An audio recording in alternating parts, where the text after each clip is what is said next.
नमस्कार दोस्तों, मेरा नाम है दीपशिखा और मैं स्वागत करती हूँ आपके अपने चैनल क्विक फैक्ट्स में।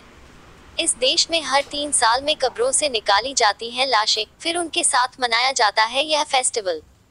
दुनिया के अलग अलग देशों में लोग कई तरह के रीति रिवाज को मानते हैं और अजीबोगरीब तरीकों से उत्सव मनाते हैं।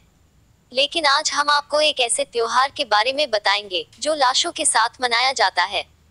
जी हाँ, इस त्योहार के बारे में जानकर आपको थोड़ा अजीब जरूर लगेगा, लेकिन यह बात बिल्कुल सही है। इंडोनेशिया की एक खास जनजाति इस त्योहार को मनाती है, जिसे मानेने फेस्टिवल के तौर पर जाना जाता है। मानेने फेस्टिवल की शुरुआत आज से लगभग 100 साल पहले हुई थी। इसे मनाने के पीछे बरपू गांव के लोग एक बहुत ही रोमांचक कहानी सुनाते हैं। लोगों के मुताबिक 100 साल पहले गांव में टोराजन जनजाति का एक शिकारी जंगल में शिकार के लिए गया था। पोंग रुमासेक नाम के इस शिकारी को बीच जंगल में एक लाश दिखी। सड़ी गली लाश को देखकर रुमासेक रुक गया। उसने लाश को अपने कपड़े पहनाकर अंतिम संस्कार किया। इसके बाद से रुमासेक की जिंदगी में काफी अच्छे बदलाव आए और उसकी बदहाली भी खत्म हो गई। इस घटना के बाद से रुमासेक की जिंदगी में काफी अच्छे बदलाव आए और उसकी बदहाली भी खत्म हो गई। इस घटना के बाद से ही टोराजन जनजाति के लोगों में अपने पूर्वजों के लाश को सजाने की प्रथा शुरू हो गई। मान्यता है कि लाश की देखभाल करने पर पूर्वजों की आत्माएं आशीर्वाद देती हैं। इस त्योहार को मनाने की शुरुआत किसी के मरने के बाद ही हो जाता है। परिजन के मौत हो जाने पर उन्हें एक ही दिन में न दफना कर बल्कि कई दिनों तक उत्सव मनाया जाता है।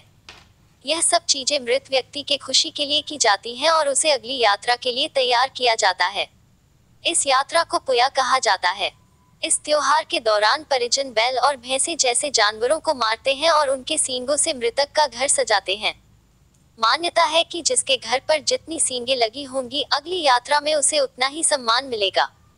इसके बाद लोग मृतक को जमीन में दफनाने की जगह लकड़ी के ताबूत में बंद करके गुफाओं में रख देते हैं। अगर किसी शिशु या 10 साल से कम उम्र के बच्चे की मौत हो तो उसे पेड़ की दरारों में रख दिया जाता है। मृतक के शरीर को कई दिन तक सुरक्षित रखने के लिए कई अलग अलग तरह के कपड़ों में लपेटा जाता है।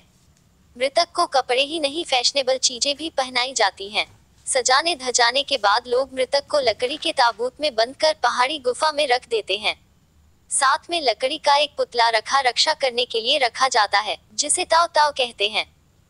ऐसा माना जाता है कि ताबूत के अंदर रखा शरीर मरा नहीं है, बल्कि बीमार है और जब तक वो सोया हुआ है, उसे सुरक्षा चाहिए होगी। इसके बाद हर 3 साल पर लाशों को फिर से बाहर निकाला जाता है और उसे दोबारा नए कपड़े पहनाकर तैयार किया जाता है। इतना ही नहीं, लोग लाशों के साथ बैठकर खाना भी खाते हैं। लाशों से उतरे हुए कपड़ों को परिजन पहन भी लेते हैं। कई सालों के बाद जब लाश हड्डियों में बदलने लगती है तो उसे जमीन में दफनाया जाता है। आशा करती हूँ कि आपको ये वीडियो बहुत पसंद आया होगा। नमस्कार।